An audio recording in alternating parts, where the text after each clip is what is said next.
Hey everyone, welcome. You're watching the Geek Chat on the Experience. We have a full show. We are an extra half hour. That's how much stuff we got to talk about. So let's get this show started, shall we?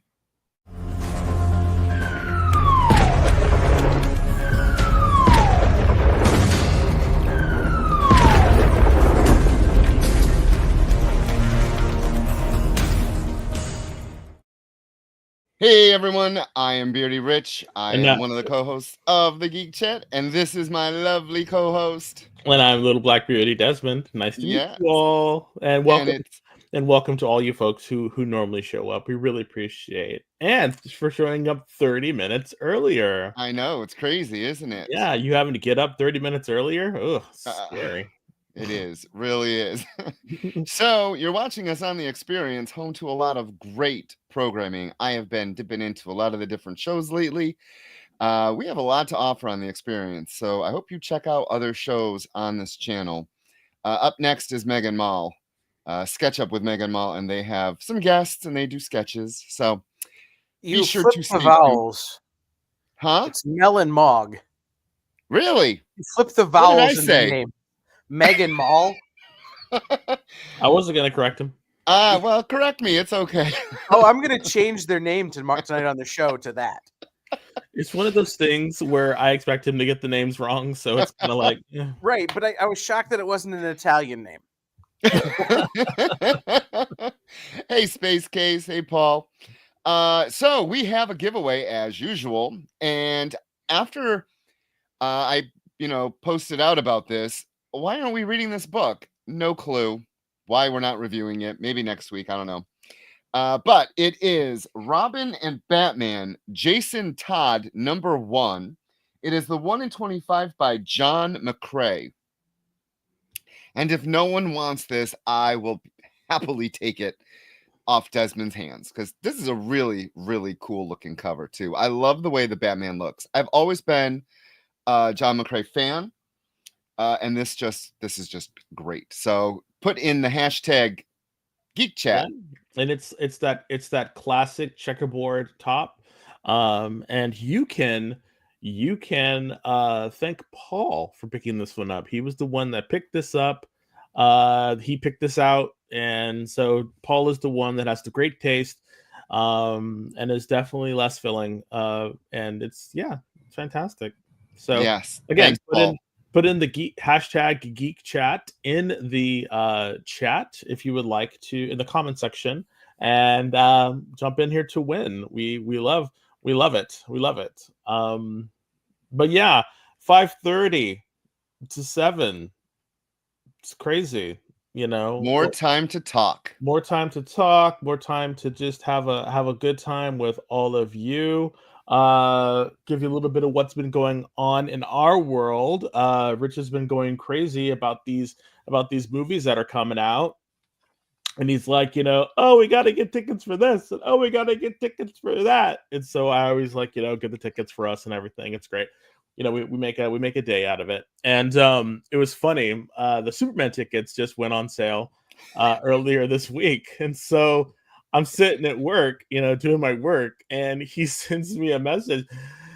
Did you get them? And I'm like, no, I'll pick them up. I'll get them shortly. And he sends me the sad Pikachu crying in the water, and I'm like, oh my god, stop being so dramatic. So I go online and I look for them, and I'm freaking out because I'm like they're not for sale. This was Tuesday, so I'm like, they're not for sale. Like, I'm looking at them and I'm like, they're not on sale yet. And he's like, James Gunn's a liar. And he sent me this one. And what he sent me was like, if you're like a Prime member, you get to see it 2 days early. And that's the one that he saw. And I'm like, and it's a Tuesday. And I was like, you work Tuesdays. So he was just like, oh, sorry. And I'm damn like, you, James Gunn. I was like, damn it. So one thing though, I was ready at 9 a.m. and I bought those damn tickets for us. So, Kyle's going. He's renting a theater. Tuesday. You're going, Kyle? I'm going on Tuesday, and then me and 100 of my friends are going the following Wednesday. Wow, that is cool. I've done that for a lot of the big superhero movies since COVID. because once I closed my store, it was the only way I could get to see my friends. Oh, Yep. cool. Is to rent out a movie theater. So that's what we do now. Now everybody throws in instead. Yeah. So, if you're in the Manitoba area, go. Just kidding. I don't know. Anyways, so, but yeah, that's really cool. Like, we've never done anything like that because it's super expensive to go to the movies here in the city. Like, it's crazy. So, but yeah, it's definitely fun. I cannot wait to see it. That last trailer came out for it, and it looks fun. It looks fun, and I think that's what was missing from a lot of earlier DC TV, or sorry, a lot of DC movies Movies, yeah. was the fun, and this one just looks fun. So I'm excited. Let us know in the comments if you are excited, if you're going that first day, because we won't be here that first that Thursday because we'll be seeing it, but we will be talking about it on the next episode. So we'll let you Yep. know, in the future, when that happens and whatnot. And I had a quick question for everybody. I thought we could have one of these, maybe have like a question as we're doing the comments, and you can mention it, your response if you watch this later, or you can come to the experience and maybe we can kind of like have this going. But one of the questions that I had, which was hilarious, so Rich we follow each other on X and or Twitter, and he's always placing these X-Men stuff, and and he's always like, and people are always asking about X-Men covers and like X-Men this and X-Men that, and he's always posting, like, he answers this and puts, like, his pictures of like various different characters that he likes. And he put this picture of, what was it, Rainfire from Yes, New Mutants, Rainfire. and Rainfire. And if you look at it, okay, number one, he was like the blackest, comic book character ever. Like, he was just black, like he was like blue black. And if you didn't realize that he had this kind of like Jerry curl going on, and that was the one thing that always like made me laugh, because it turned out to be Roberto, right?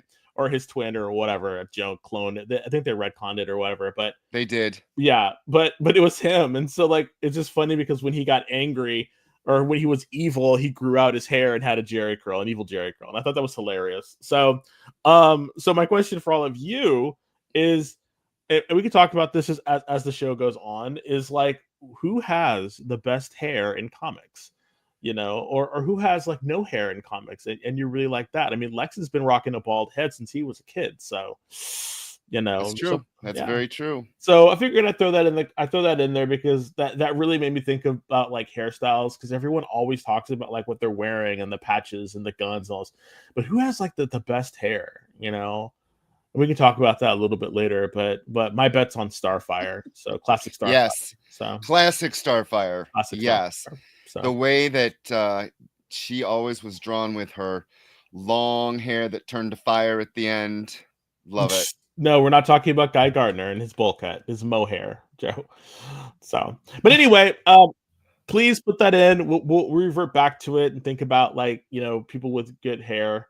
We got the good hair, and even I think beards. Becky had the good hair. Yeah, even beards. Some people got them weird ass mutton chops and stuff like that. So, and Doctor Strange. So, anyway, Weird ass mutton chops. I feel targeted. No, not you. Not you. Wolverine, damn it, Wolverine. Okay, so I'll let that lie. We can talk about it later. But Medusa, definitely. Who? Medusa. Oh, yeah, I could see it. I could definitely see it. Okay, real quick. You watched that horrible Inhumans TV show where they shaved her head, right? That was the stupidest thing. No, I refuse to watch it. I did not watch it. They shaved her head. It was dumb. Which is dumb. Okay. Anyway, so let's get to comics, because we have a bunch of comics to review. But yeah, I just wanted to ask that question about hair, because I thought it was hilarious that we never talk about hair in the comics. But anyway, Trinity has hair. She has a ponytail in the future too. I'm like, how do you not do your hair in 10 years? Like, you are still rocking the same hairstyle. This was a very interesting book. Okay, so this is Trinity, daughter of Wonder Woman. The writer is Tom King. The artist and cover artist for that is Boleen Ortega. Colorist is Alejandro Sanchez. Letterer was Clayton Cowles. And there was a whole bunch of variant covers. I got one of the variant covers by someone. It was an homage to the Crisis on Infinite Earths cover. So where Superman's holding his dead cousin. Yeah. Well, in this, she's holding one of the corgis. It's cute. So Trinity is the daughter of Wonder Woman and Steve Trevor. And in this book, we learn that little what is her name? Trinity. Little Trinity. Lizzie. Her name is Lizzie. Little Lizzie misses her dad. That's the crux of this whole issue. And what she will go through to try to find her dad. And in the end, we find, spoiler, her dad's looking for her. So, yes, I did not know what to expect out of this book at all. I've been reading Wonder Woman. I've rather been enjoying both the Absolute and the regular Wonder Woman. And it's been an ongoing backup feature in Wonder Woman is, the adventures of Lizzie and her two babysitters, which is Damien and John. So I was looking forward to this, but after reading it, I was like, this was different. This was different. They brought in Pariah from the Crisis on Infinite Earths, and he is on this Earth that's dying while there's It's Earth 3 corgis flying around. Yes, because it's Crime Syndicate. Yeah, it's back during the actual the Crisis world, and so it was kind of confusing for me when I was reading it. I got pretty confused as I was reading it, and her interactions with Pariah were kind of interesting. The corgis kind of took me out of it. I thought I was getting a little bit more of a YA sort of story, and in some instances it kind of felt like it should have been, given that we were talking about the complete and utter annihilation and erasure of a planet, and you have Pariah, who is like this really sad, morose character, and then you have this little girl who is completely like obsessed with her corgis and trying to find it, and then you have Trinity, who honestly feels like a backup in the story, but it's her as a kid, so it technically is her. So and there's a time machine, a time bubble from the Titans, from the Legion. The Legion, thank you. And I don't know. I don't know what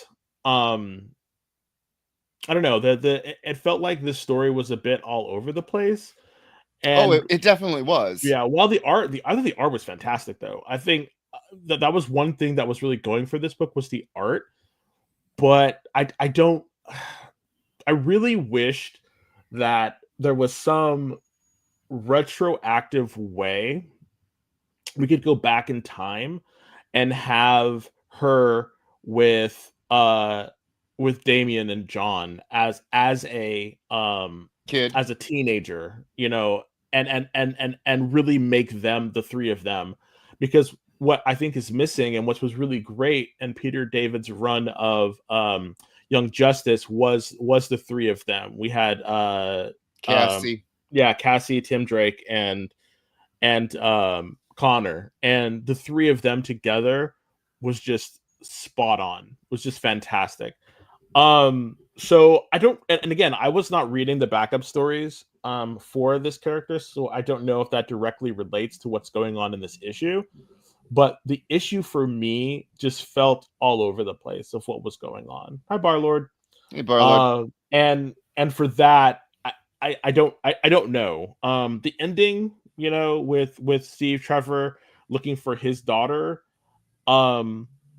was interesting, and I'm wondering if that is going to be enough to pull people in. I'm not really sure. I don't know, because they one of the corgis hopped in the bubble and the time sphere and took it away, so they're trapped. So I don't know. I don't know. And maybe it's one of those things that will read better. And I hate to say this, one of those things that I read better in a trade.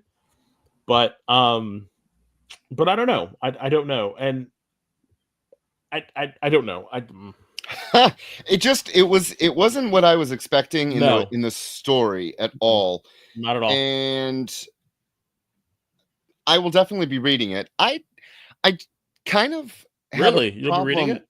I will, yeah, I'll be reading it. I really like the character. I thought I did before this issue. It's kind of confusing now. I don't like her breastplate. It was oddly drawn on a young teenage girl, and it looked out of place. When her and the little Lizzie and medium Lizzie Lizzie. Yeah, were there's 3 sitting versions of it, together. sorry. Yeah, There's 3 there's versions 3 of it. versions. It looked off. It just looked weird, and I don't understand why a young. I don't know. I do like. So the young Lizzie had the skirt that Diana wears, and older Lizzie wears the tights, the weird pantsuit that we see on the cover. Mhm. So why is she named Trinity? That still is why. Like, what does that? Why? Mhm. I don't understand Trinity and what the purpose is. It's not like it's not like Diana slept with Clark and Bruce and had her. I don't know. I don't get it. I don't know. I will be reading the number 2, so we'll see if we'll see if 2 clears anything up. We'll just say Probably that. not, but we'll Probably see. not. Which is weird because Tom King is a great writer. I'm enjoying his stuff. It just, yeah, this book was just weird. Hey, Hi. BBB. All Okay. right. What's next? Uh-huh. Giant size Dark Phoenix saga. Kamal Khan. So I got that cover. I got that cover because I don't really want Kamala on all my covers. So you missed Trinity, which we just finished up on. Oh, and we talked about hair. Who has the best hair in comics? Well, BBB has long hair. Oh, well, there you go. Yes, he's got long hair. Yeah, and you'll be able to see this if you watch their show. Yes. All right. So again, Jackson Lansing and Colin Kelly were the writers, just like the last issue or the last episode we did. We reviewed Giant Size X-Men featuring her. The artist in this was Rod Reese. And the letter is VC's Clayton Cowell, and the cover is done by Adam Kubert and Laura Martin. The backup song for The Lonely was written by Steve Fox, and the artist was Lucas Werneck. So you get another backup story, this time not featuring the girl from the first backup story. This backup story was about Phoenix, which was odd considering there's a Phoenix book right now that I'm not reading because the art is beyond terrible. Like, it's beyond terrible. So I'm not wasting my money on even terribler art, if that's a word. Terribler, even terribler. Sure. Anyhow, once again, Old Man Legion throws Kamala into right when Jean is being taken over and is about to, take down the X-Men from the classic story. And they were all like, "Hey, girl, good to see you again." I was like, "Stop it! We haven't. It's been years. We're more seasoned now." And she's like, "It's only been a couple of minutes for me, Scott." Yeah, like, yeah. Thanks, BBB. Oh, yes, thank you, Triple B. Yeah, I don't get the story. I don't get it. I don't know why it's here. I don't know what's going on. It's like they're so desperate to do something with this character and they don't know what to do with her. And I don't know why it has to be this. Like, I really hope that they're going to something, because right now, wow, I just don't know. Like, it's cool to see Old Man Legion, but for this, for it to be like this is just, I don't know. And I'm fine with people retreading territory and teasing out new stories from it. I mean, that's what Deadly Genesis was about. was Right. that whole thing about teasing out some new stuff. People do that crap all the time, and that's fine. It's just, again, like you said last week, they're trying to make, Kamala Khan fetch, and right now it's just not it. It's just not it. And I don't I don't know what they could I don't know what they could do about this. Like, seriously, there's no reason to talk about this comic, because if you have read or have seen the Dark Phoenix, you know what happens. Just this time, you know, Old Man Legion gets the Phoenix, and he's not supposed to get it, and he loses it again, and then she goes and does what she's supposed to do. So there's no change. Like, it all comes out as it was supposed to in the end. Right. So, and I'm like, I will okay, say, the art by Rod Reese is just spectacular to look at. another great. It's just a thing. It's like another book with really good art. Like, that was the Yeah. one thing about this week is I think there's maybe one or two artists that I can, like, books who I thought had just okay artists, who had okay art. Like, all the books by and large were at least great to look at, but it's just the content was just kind of lacking, and this was one of Yeah. those ones that was lacking because it didn't break new ground. It didn't really do anything that, number one, was lasting, or number two, like, mattered. I think It that's the did thing do that one really thing. sad. What was that? She did use her mutant power. That's true. Okay, yes, that's true. So she is learning her powers as she's going through this Yeah. kind of, like, trip down someone else's memory lanes. So, Yeah, okay, Legion at cool. least helped with that. Otherwise, it's Yeah. read it for the art. I mean, Yeah, or if you're into, like, Legion, and you want to see what's going on now, I mean, cool. The next stop on this magical mystery train is Age of Apocalypse. So and there I you go. loved the Age of Apocalypse. Loved. Hi, Kenneth. So So what's gonna happen there? Like, is she gonna meet X-Man? That'd be kind of cool, because we haven't seen him in a minute. yeah, But what is it gonna be? Was she gonna be with Magneto and Magneto's crew?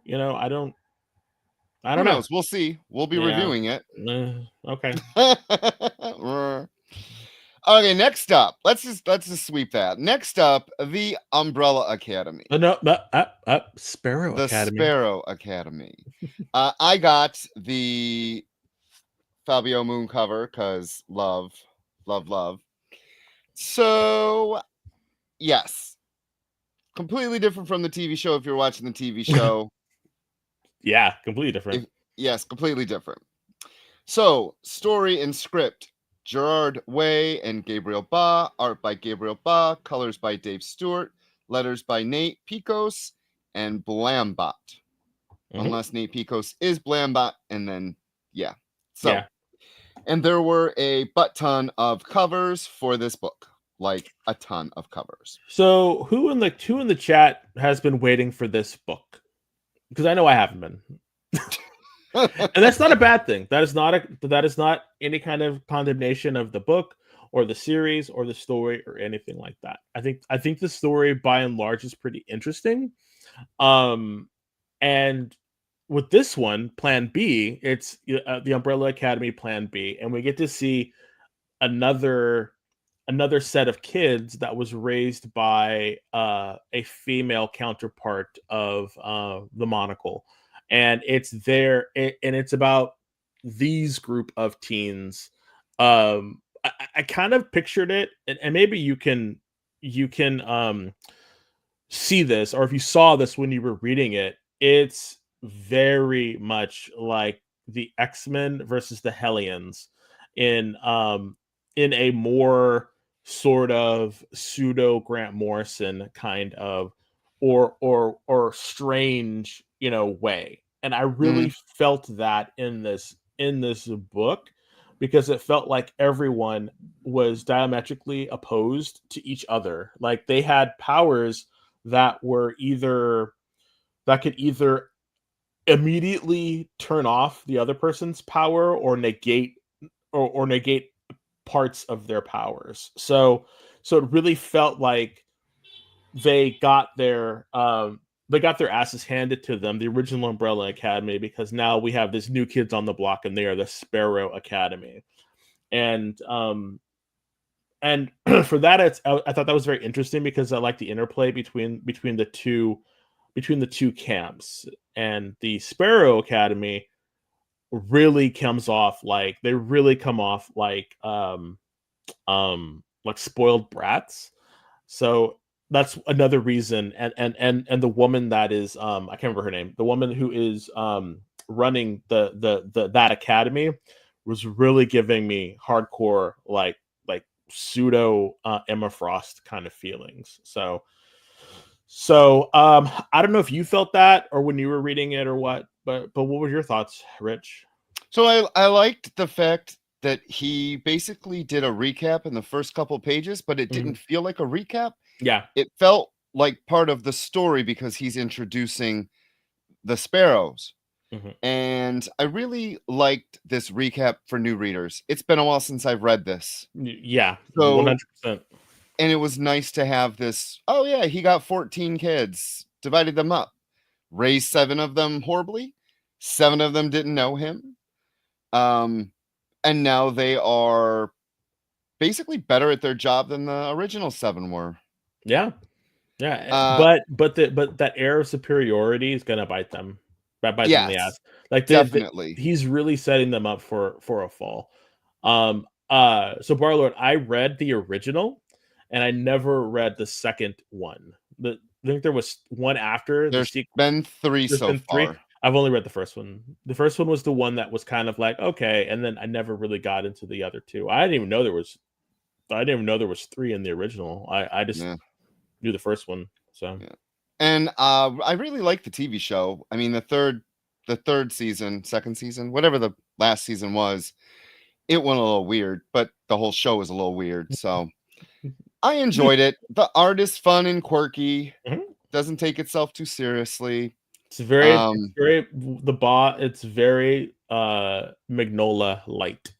And that's not a bad thing, you know. I think, you know, Mike Mignola's abstract art really kind of he basically inspired a whole generation. You know, I said Arthur Adams and the other ones, so Jim Lee. So but yeah, I could definitely see that in this book. Not a bad book. Definitely not a bad book. The story, if you like the universe, you'll really be right at home with this one. Yes, because it really does. It adds to it adds to it. This is just another chapter. It's number 1. If you want to pick it up, I would say pick it up. If you are unfamiliar with it, definitely go get the first trade. See if you like these characters. They are not likable. I just want to warn everyone. It isn't. If you're looking, so there's manufactured drama and there's bratty characters. But in this book, they're meant to be because they've lived such a crappy life. Hargreaves did not treat them well at all. Nope. So they're all broken characters that are together because they're a family. Like, they're not actual blood, but they become a family. And in this issue, they are, I don't even remember what happened in the last volume, but these guys are broken in this. I thought that was interesting. And I think that's the one of the best parts. When you're talking about that, it was like a rehash or reintroduction to these characters.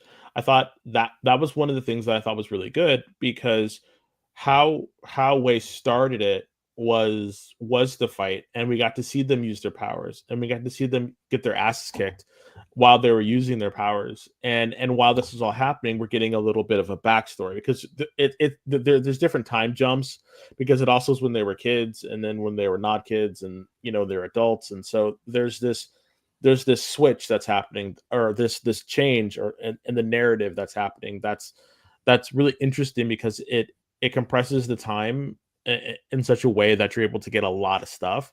So there's a lot of story here. Yeah. The Sparrows also are not used to saving human lives, which I thought was a vast difference from what the original kids were kind of taught to. Yep. To be heroes, and these Sparrows are not heroes. Yeah, so get the job done. Yes, I definitely will be reading the number 2, because I really want to see what happens in this. So Cool. Well, alrighty then. time. It's time for our first break. So we will be back. And while we're gone, please think about best comic book hair. Best character with hair in there, and we'll talk about it. So we'll see you in a minute. Sure, comic books are beautiful, but underneath, there's something more authentic and exciting. The original art. See the pencils, the lines, the shading, as if you were there in the studio watching the artist work. Getting a peek at comics' backstage is easy with the original art experience. All right, Friday night, guys. Thank you for being here. To be doing anything, the fact that you're here means the world to me. Nick's pieces are always value priced with your budget in mind, for the beginning collector to the veteran. And this is gorgeous. You got Aquaman and Mira. Join the original art experience with Nick and our friendly crew of regulars, even if it's just to enjoy the art. Fridays at 7. It's all part of the experience. FOC, a comic industry term for the final day a new comic can be ordered by a local comic shop. So, what does that mean to you? Well, it's your last chance to order a new comic book from your local comic shop. Order up! The FOC show will go over every book that's about to be cut off every Friday afternoon. I'm going to highlight some of the stuff that I think is really worth paying attention to, so that you can put in an order at your LCS for as many copies or as many variant covers as you want. Sometimes the store needs to know to up their orders. Never miss out on a popular comic again. Order up, part of the experience. Hey, did you know that you're invited to an art gala? No, I mean the fun kind. It's SketchUp with Mog and Mel. Welcome back, everyone. Thanks again for joining us. Featured guests talk about their new projects. So it takes place in this fantasy world where the world has kind of lost its stories. And life as an artist. The hope was that you could make some amount of money when you exited art school. While the ever-changing artist panel draws new works live in front of your eyes. Oh, I like that. Working on the And shadow. sexy. Sex, dude. You still got a little bit of time. Ooh, Phil, that's dope, dude. SketchUp with Mog and Mel. Thursday nights. Part of the experience.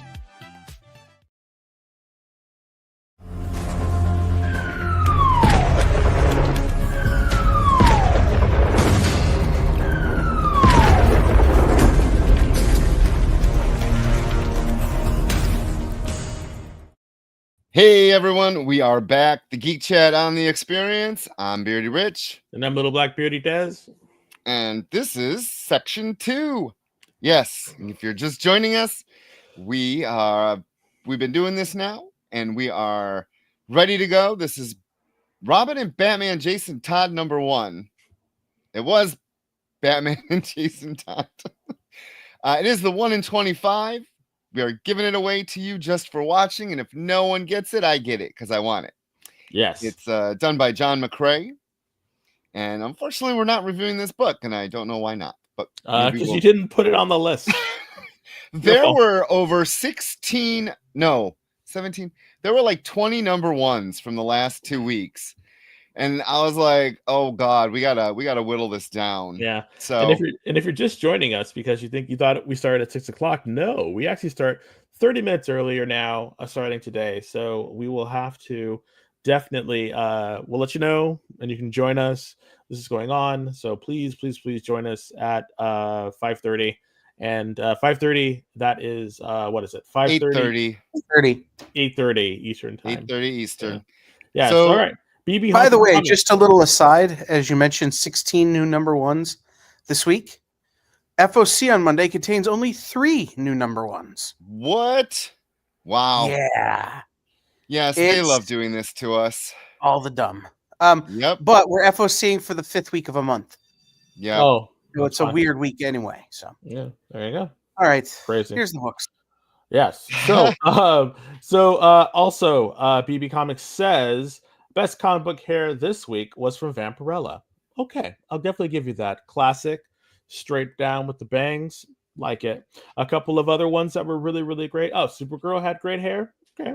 Of course, the ever fantastic, the Fleiss Man in comics, Norman Osborn. Fantastic waves. just those tasty waves always. Oh yes, Dan Jurgens, Superman, Krypton in the front, Metropolis in the back. Stop. Yes, Storm. And people always are going to yell about the mohawk. No, all of her hair. Even when she had the short Halle Berry with the long, she looked like she was Jewish. Loved it. Fantastic.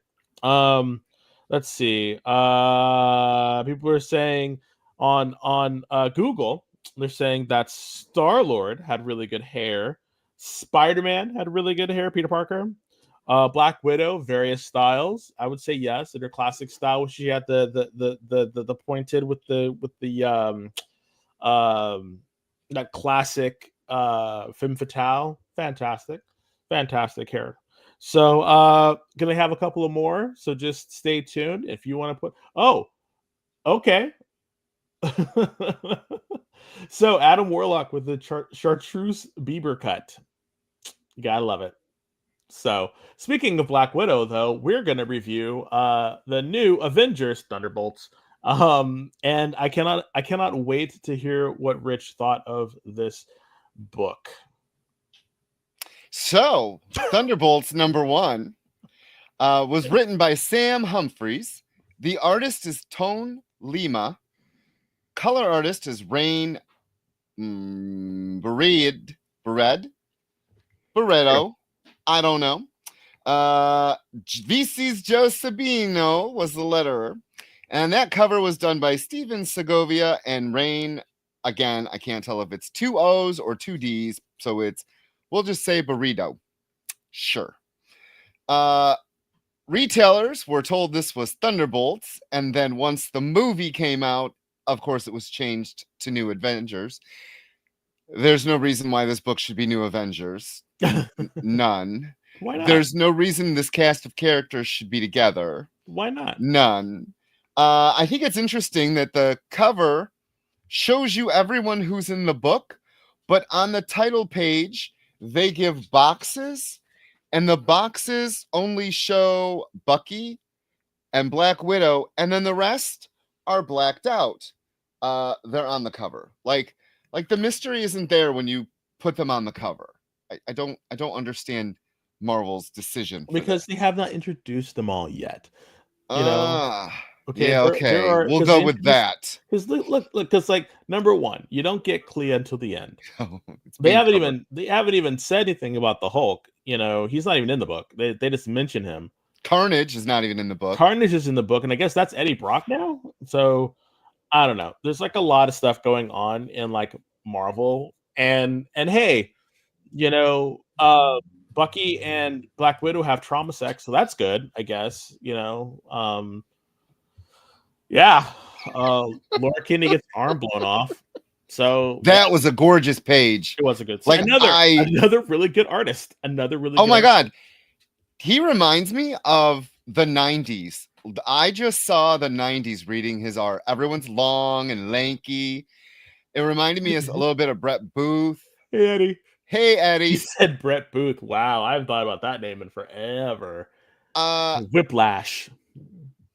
I really, really, really thought I was going to hate this book. I did hate the ending. I did. Okay, so you thought you were going to hate it overall, but you just hated the ending. That's praise, everybody. Go out and get this book. I really liked the art. I don't know who this artist is, but I really enjoyed the different panels. I don't remember the jackal looking so weird. Like, isn't he supposed to be furry? Well, he's not a furry human. He's not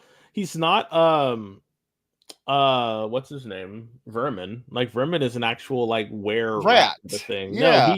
No, he experimented on himself and made him like that, but no, he's humanoid, I guess.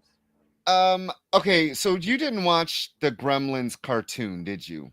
The Gremlins cartoon? No, I did not. Oh, so there's a smart gremlin, and he looks. I watched Gremlins too. Like the second, you mean the second movie?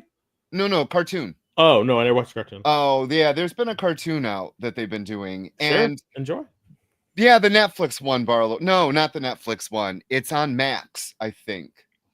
But he looks like the smart gremlin, and it just took me out. And then he dies. Like what? It's a clone. It's not him.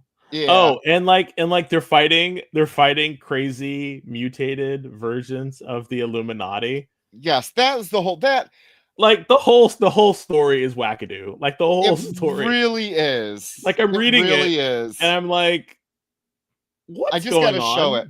Like that panel where Laura gets her arm blown off, like that's great. That's comic. Like that's comic book. You gotta a Wolverine gets a body part blown off. Like I'm here for it.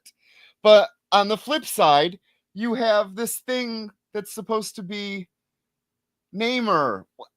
I didn't like the cartooniness mixed with the story. Oh, Barlord, I don't think we're getting into clones. It's just most likely he's making these clones of the characters. So most likely the one that the one that died is a clone. So that was his big deal, and so we're probably not done with it. Hopefully, it's not a full blown Avengers clone saga type of situation. I doubt they're going to do that, but it was just interesting. I mean, if you want to call it interesting, I thought the book was just silly. Like it was just silliness for the sake of silliness. I think it's like it seriously was like, hey, we haven't talked about the Illuminati in a long time. Okay, let's make them clones. Sure, and why use him out of all of the characters you could use that messes with genetics? I mean, I guess that he's like synonymous with clones, so that's why you would use him. But man, it just seemed very kind of all over the place. I don't know. The whole book was just wackadoo, and I probably missed some stuff what was going on, but yeah. It was good to see Namor back, being all, Namorish. But and then the clone of Namor was called Imperious Rex, and I thought that was so silly. See, it's just stuff like that that's just silly. It was our Lord. It was a funny book, yes. And these comics are funny books, so yeah. Yes. Clea, is that you, my love? Really? You can't tell that that's not your Strange? Girl, come on. Haven't been that long, girl. So anyhow, I would say if you're looking for stupid fun, well, no, with good art, I would say pick this number one up. Yeah. I don't know, Barlord. If I remember correctly, this is the Eddie Brock version of Carnage, so he's got a conscience now. So we'll see. We'll see. Again, if you like these characters and you want them in a story, there's nothing wrong with the story. Nothing at all. It's just a little wackadoo, and I have no idea where it's going. Oh, well, Hulk is going to show up in the next issue, and then we'll find out what's going on with Clea and that. So, But it's a team that's not a team. Yeah. And if Wolverine could be on 50 teams, why not Laura? Exactly. So, all righty. What's next, Rich? You don't groan. I actually like this book. I thought this book was fun. All right. The writer of Runaways #1, One World Under Doom, was Rainbow Rowell. The artist is Elena Casagrande. The color artist is D. Kniffy, maybe we'll go with. Sure. The letter is VC's Travis Lanham, and that cover was done by Stephanie Hans. I got the wraparound by I have no clue who, but it's just a nice little wraparound of all the characters. I really like this. I thought the image was very nice. It's very basic. It's just them in a lineup. I was like, I'll get that one. Then I'm really sick of the One World Under Doom that's going on. Yeah, the banner thing. And they're skipping a month. Oh my God, they're skipping a month. Why? I don't know, but it's gonna skip next month, which makes it 1 month more of Doom. Yes. It's kind of so you liked this, so you go. Yes. If you're a fan of the Runaways, you'll be happy. But okay, so I read the original. Sorry. Sorry, that yeah, this okay. Anyway, you're probably right. Barlord sales will drop hard on that book by skipping. Yes. Okay. I read the original Runaways, like Same. the whole series from beginning Brian to K. end. Vaughan. Fantastic. Brilliant. Loved it. And then I tried reading the other ones, and they were okay. They were fun here and there, and the little stuff that was going on, and and how they kind of mixed in with the Young Avengers a little bit, and yeah, it was fun, but I never really got what they were trying to do with them, and I think this iteration of them, I don't know what it is, or I'm trying to explain it. The writer, I think she gets the she gets the voices of the youth in a way that is not um too angsty. Well, there's angst because that is a part of YA stuff, YA material. There's always got to be that angst, but the way this was handled, I thought was in a much more, I'm trying to say, mature way. And the reason why I'm saying that is because of how they talked to each other, and how they like how Gert and Nico talked to each other, because Nico doesn't have her powers anymore. She gave up her wand. And now Gert is trying to say, hey, I've been powerless this whole time except for my dinosaur. Maybe you could be a better witch. And I thought that was interesting because we're getting more character growth about her, because we all knew that Nico could not always have the staff of one because it was killing her. So now hopefully she can do better, and she could become an actual full-fledged mage on her own without relying on the staff. I thought that was great. Chase, a spoiler, Chase shows up at the end. He was taken into the future by future Gert. Now he's back. He's a little bit older, I think, or more mature, so we're getting that. And the whole thing about Doom and being a part of Doom is because the Doom bots are going out into the world and collecting all of the Doom bots and bringing them back. So while Doom is in the background and the crux for this specific story, they're not directly related. So it felt more organic to have it start this way. And the talking about Doom being I am Doom, the Doom bot saying I'm Doom, and then Victor saying no you're not, the other synthoid, and just all the stuff that was happening, and it was very interesting to read. That's why I liked it. And I thought the artwork was fantastic. I thought the artwork was great. Yeah, I just really liked it as a good starting point, because they gave you just enough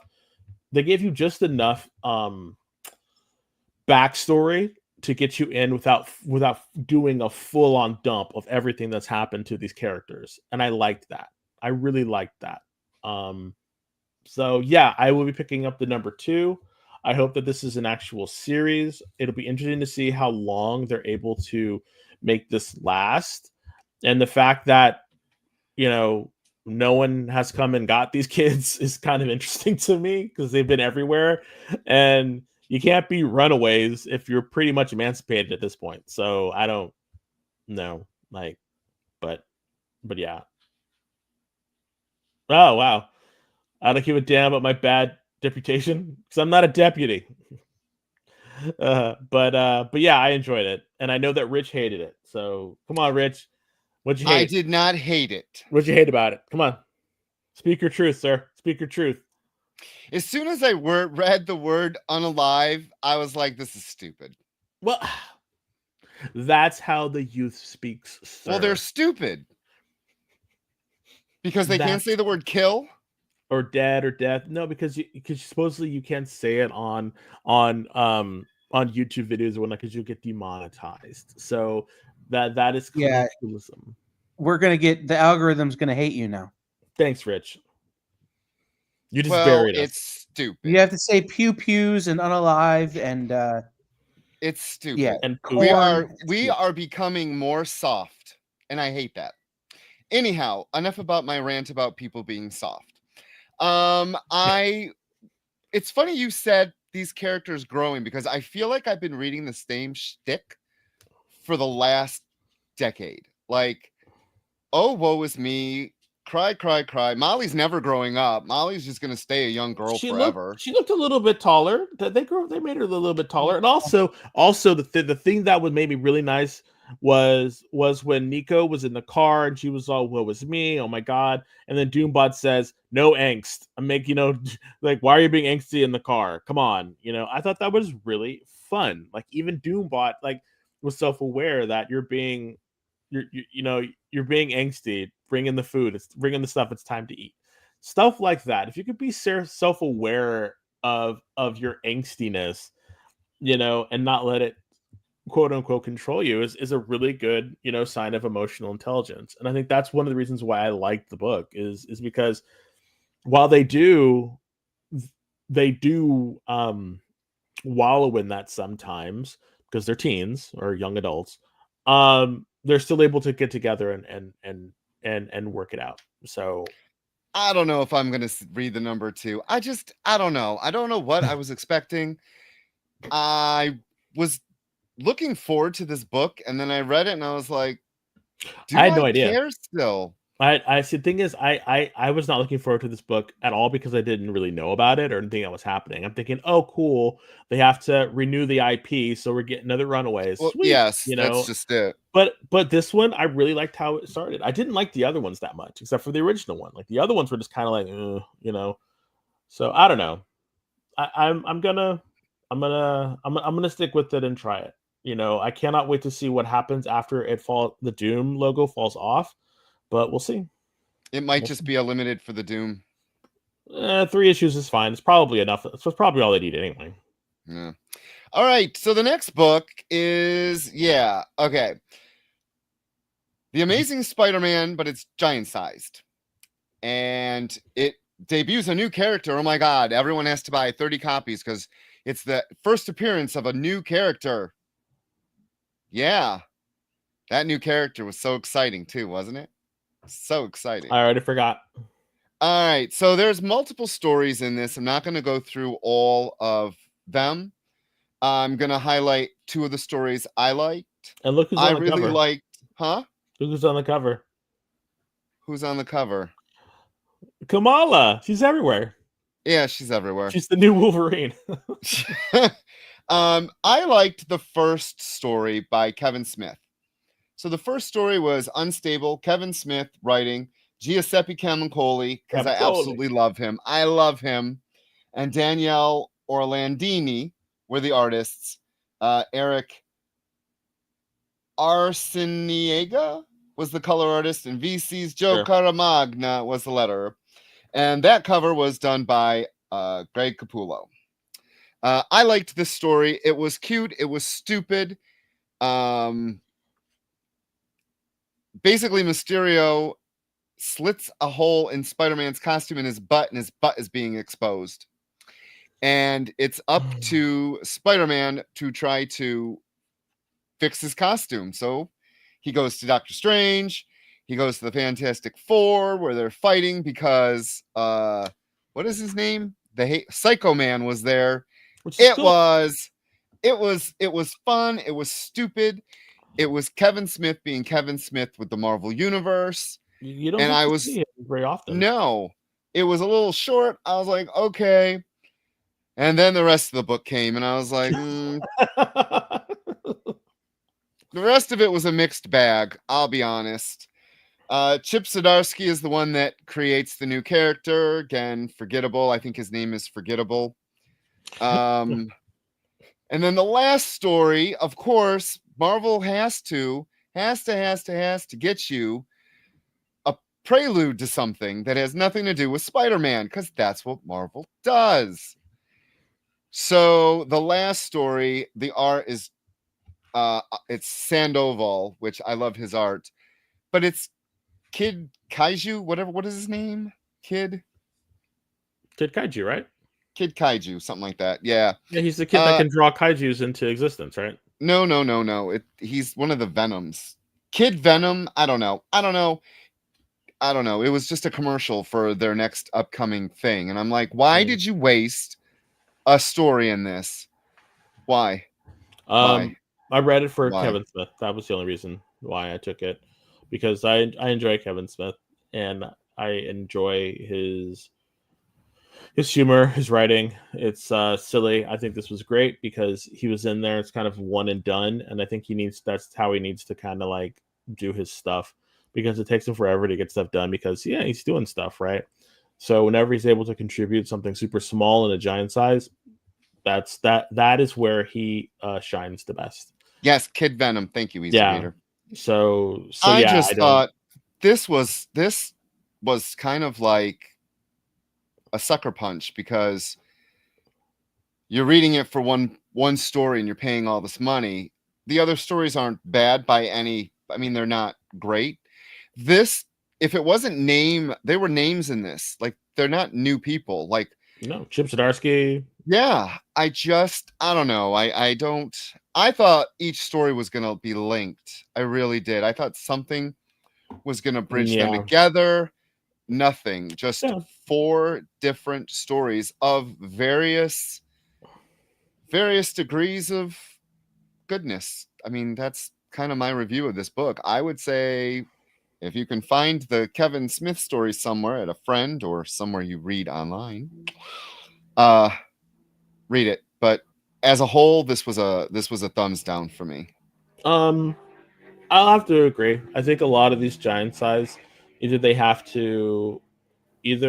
have to, hi Kelly, they have to renew the license, or this is just another thing that they're doing as an anthology to kind of sell books. So I mean, I don't know. I think doing it as a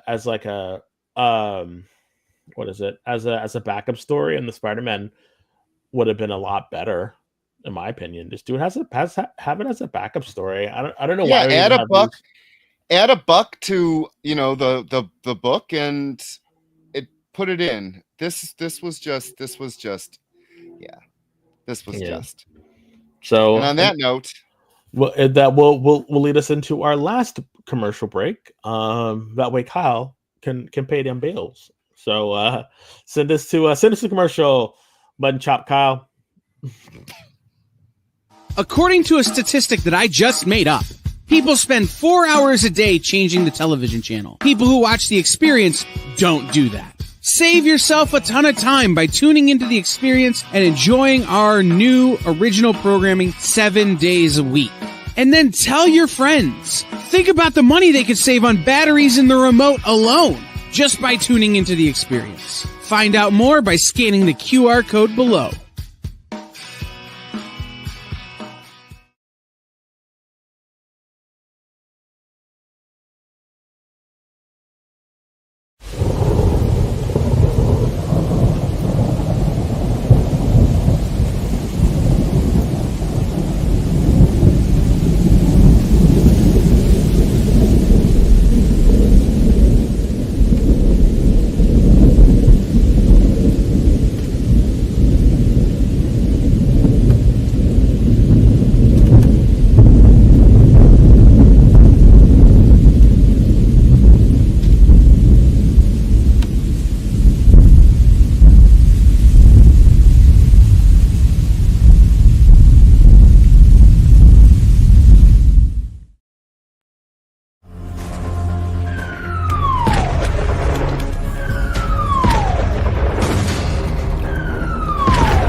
That last commercial had me going to sleep.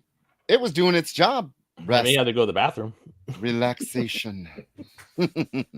What's up, Kyle? So, well, 2 things. One, I keep looking at you and mistaking your chair for your hands, like you're trying to tell me something with your hands during the breaks. Because I'm a little sleep deprived. And 2, did you guys see that while we've been live, they dropped the movie theater merch for Superman and Fantastic Four? Ooh. Really? Did the bucket come out of his underwear? No, but there is a crypto dog bowl. Yes. Popcorn. There is a crypto popcorn bowl. Yeah. And they're doing a drink cup of the robot from Fantastic Four. Oh, Herbie. Herbie. Yeah, that's great. I mean, and you see, I guess there's one for Galactus's head too. Yeah, and it lights up in a movie. Well, that's dumb. Hope it comes in a box where you can't take it out.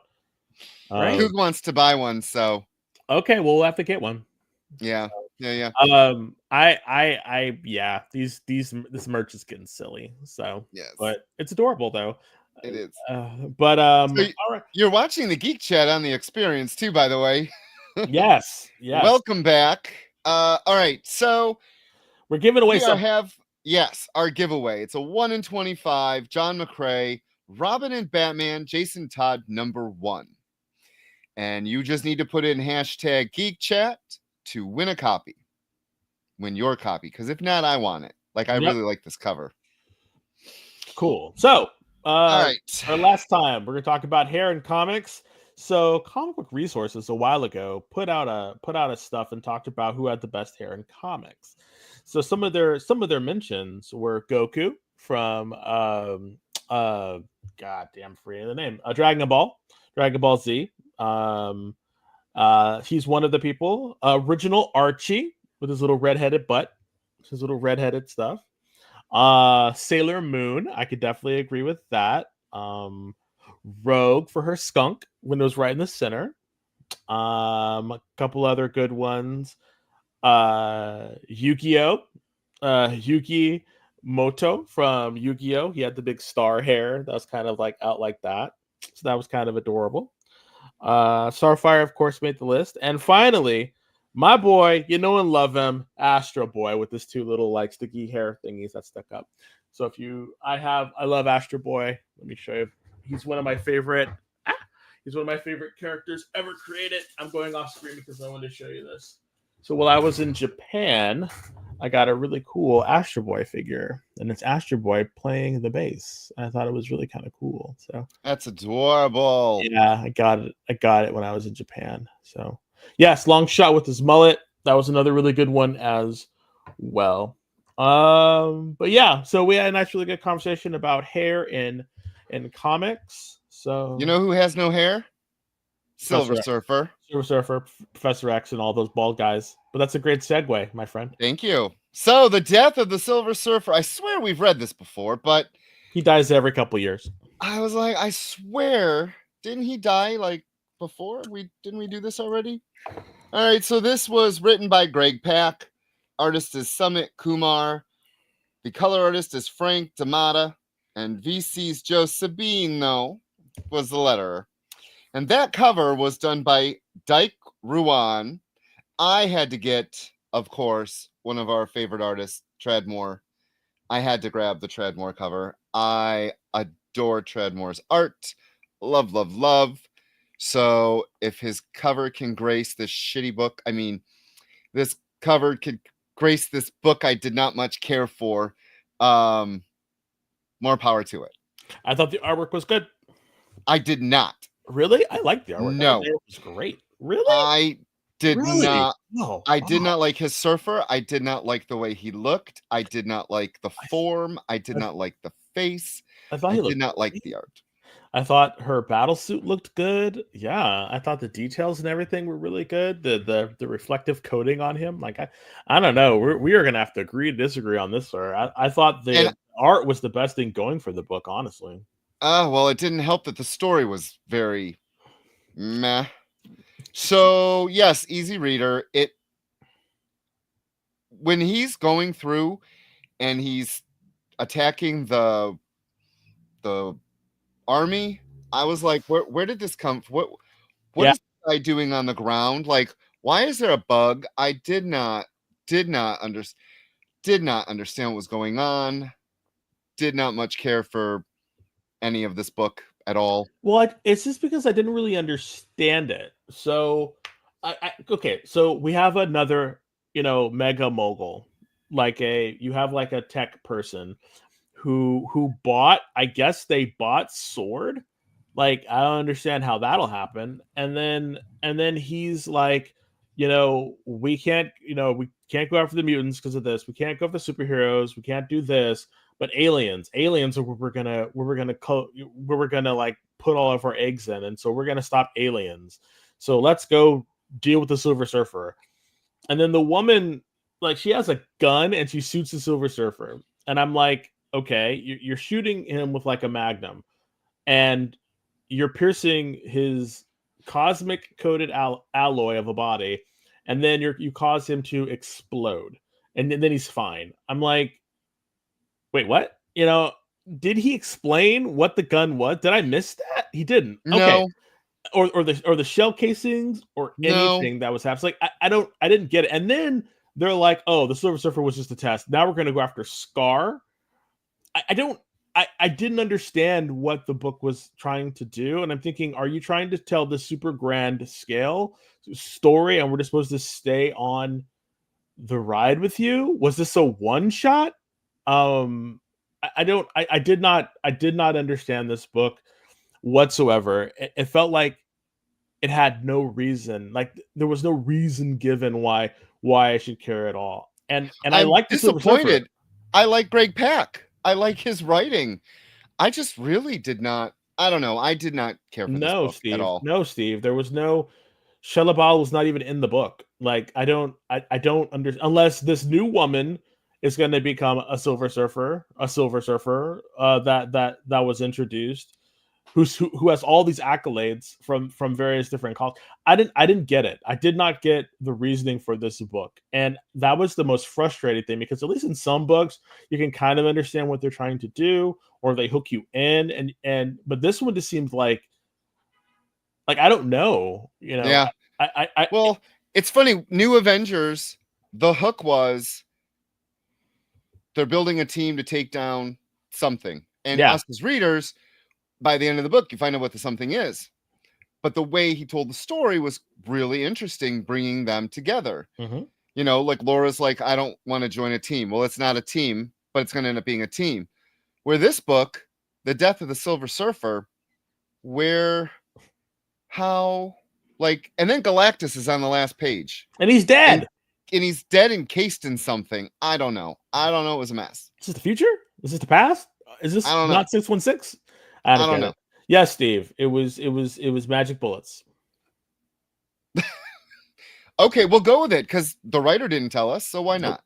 Okay, let's go to another book, shall we? We're done with this one. We're done. Moving on. Next. This is Imperial. I bought 3 different covers for this. Why?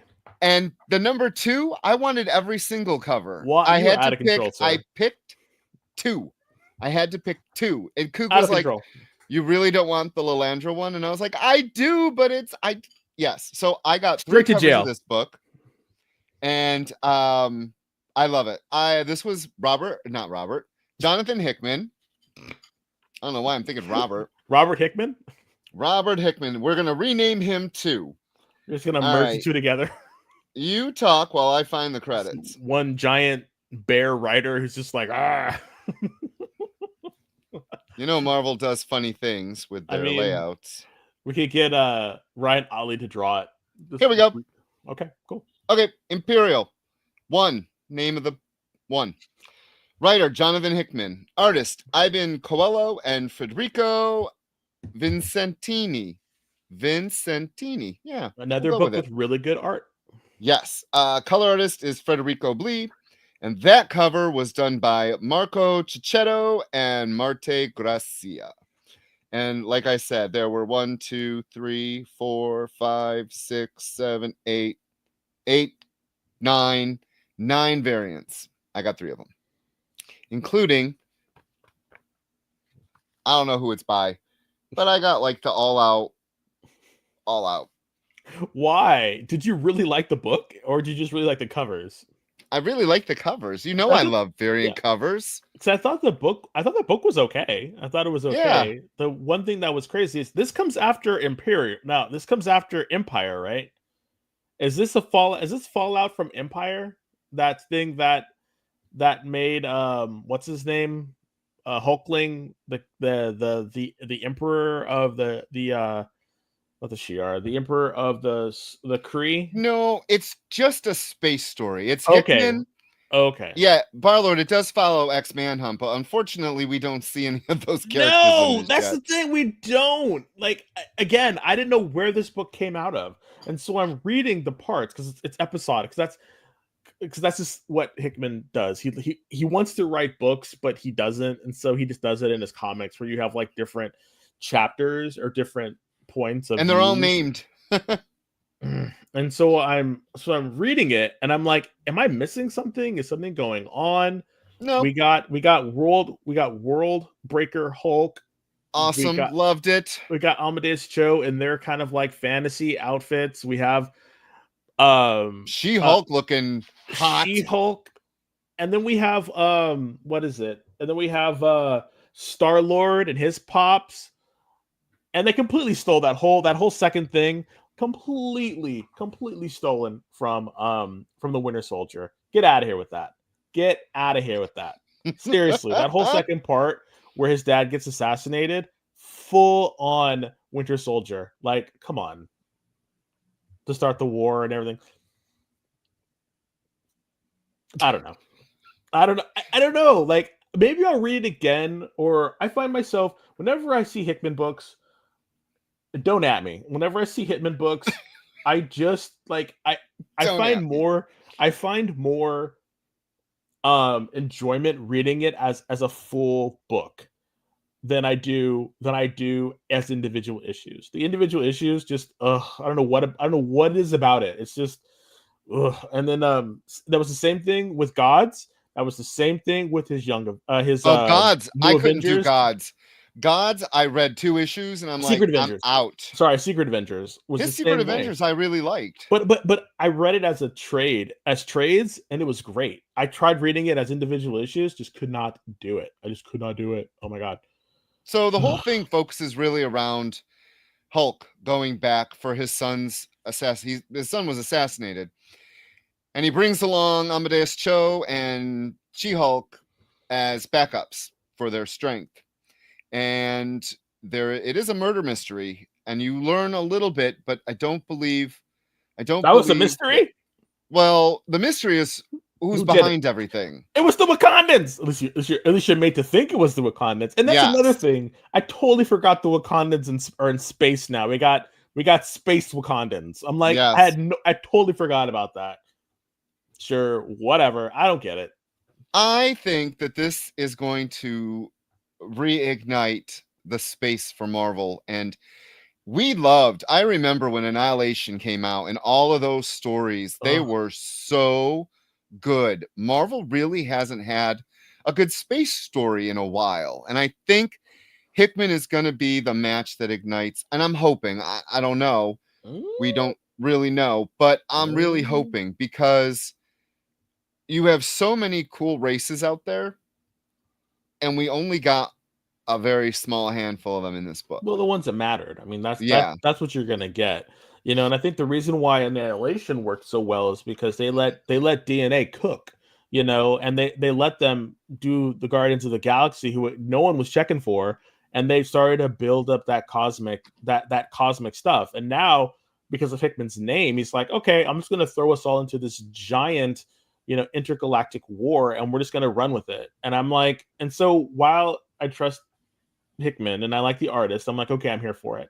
Let's go. And I'm like, but I don't know.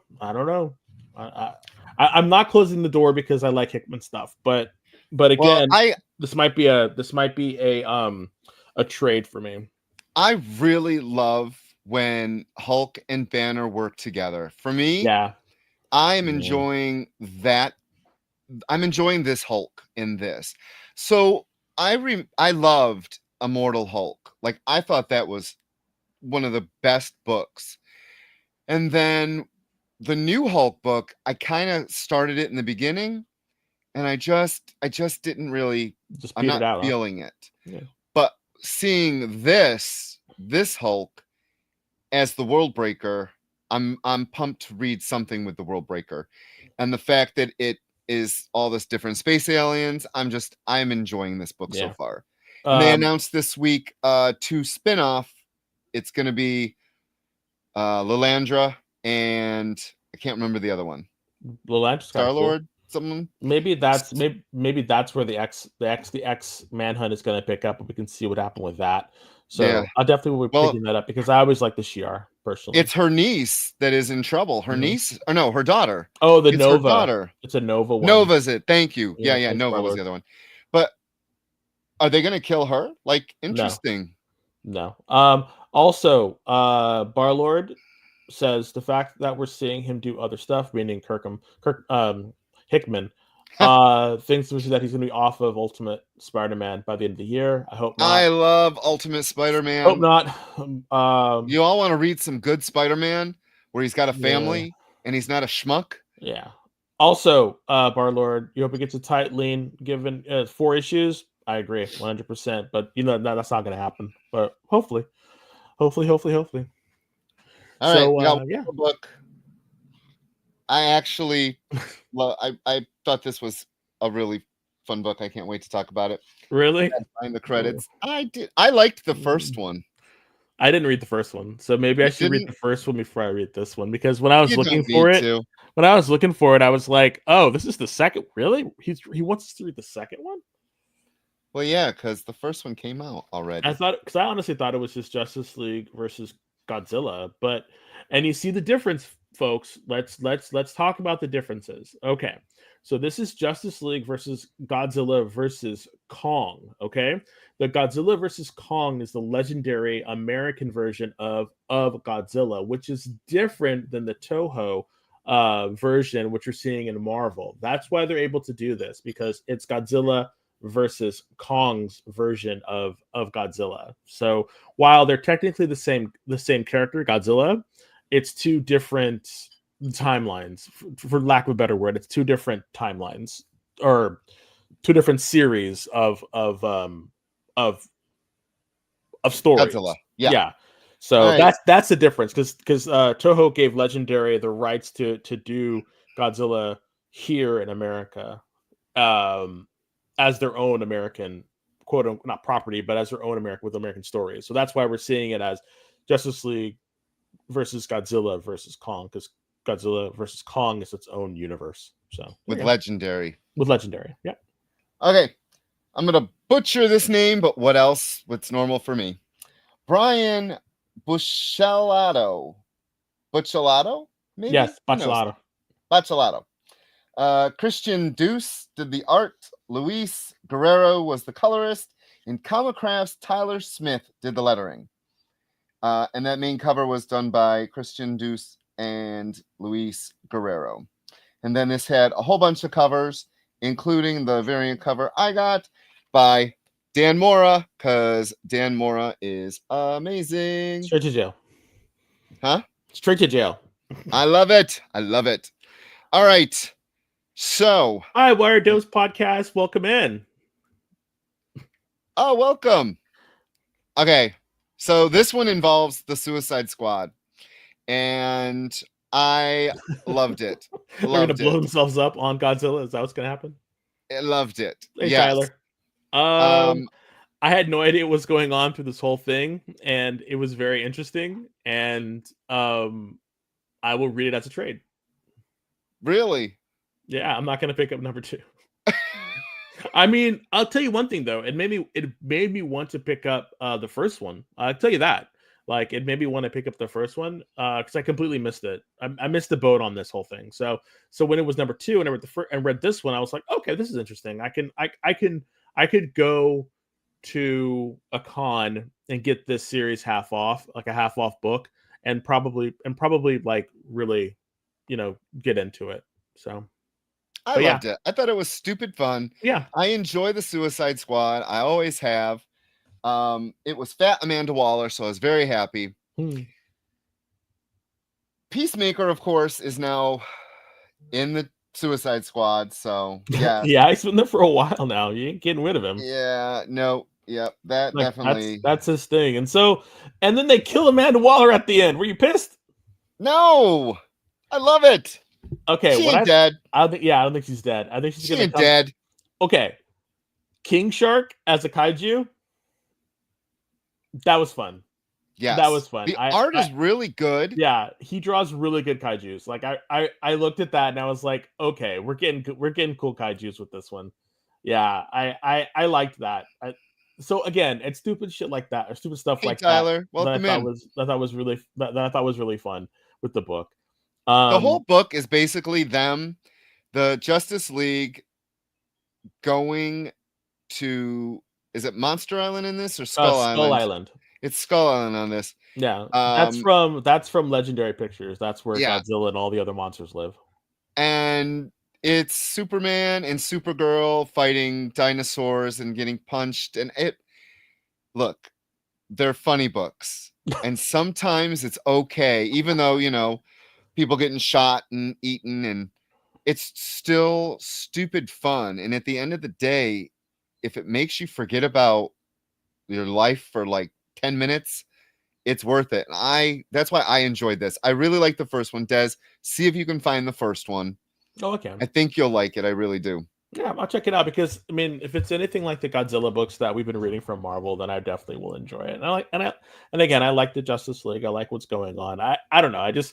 Another thing that I thought about getting into before we close out was the DC vampire stuff.